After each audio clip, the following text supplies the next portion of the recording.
कानपुर में गंगा नदी उफान पर है। गंगा किनारे हजारों घरों पर अब बाढ़ का खतरा मंडरा रहा है। 8 गांव और घाटों के किनारे घर बनाकर रहने वाले लोग बाढ़ के साए में जी रहे हैं। चैनपुरवा गांव में गंगा नदी के किनारे कटान शुरू हो चुका है, जिससे गांव वाले दहशत में हैं।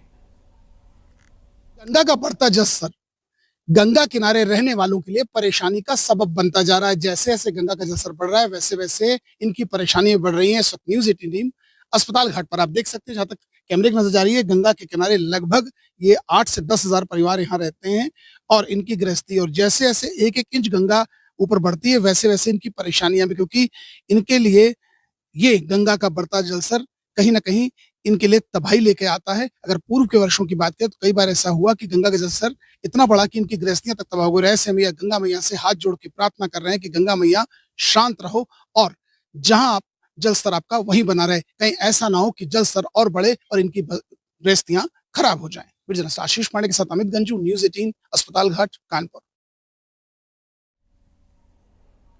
वाराणसी में गंगा का जलस्तर लगातार बढ़ रहा है। गंगा का जलस्तर बढ़ने से नमो घाट पूरी तरह से जलमग्न हो चुका है। नमो घाट पर लोगों के जाने पर रोक लगा दी गई है।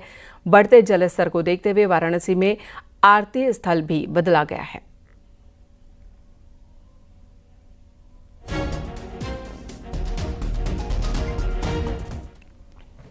बांदा में लगातार हो रही मूसलाधार बारिश से केन नदी का जलस्तर खतरे के निशान से ऊपर हो गया है। जिला प्रशासन अलर्ट पर है।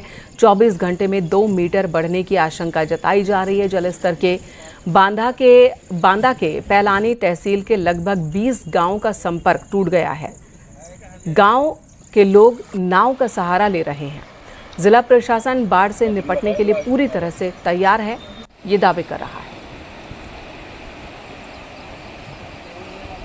शाम तक जो एमपी साइड में भारी बारिश हुई, उसके कारण से कल से ही हम लोगों को सूचना थी कि आज सुबह तक खतरे के निशान से ऊपर हो जाएगी केन नदी। तो अभी 104 मीटर जो खतरे का निशान है उसके ऊपर चल रही है और जो पूर्वानुमान है कि 106 मीटर तक जाने की संभावना है। 106 मीटर तक हमारा कोई बस्ती प्रभावित नहीं होती पूरे ज़िले की, केवल कुछ रपटे हैं, जैसे सिंधन कला का तुर्री नाला है, पड़ोहरा है,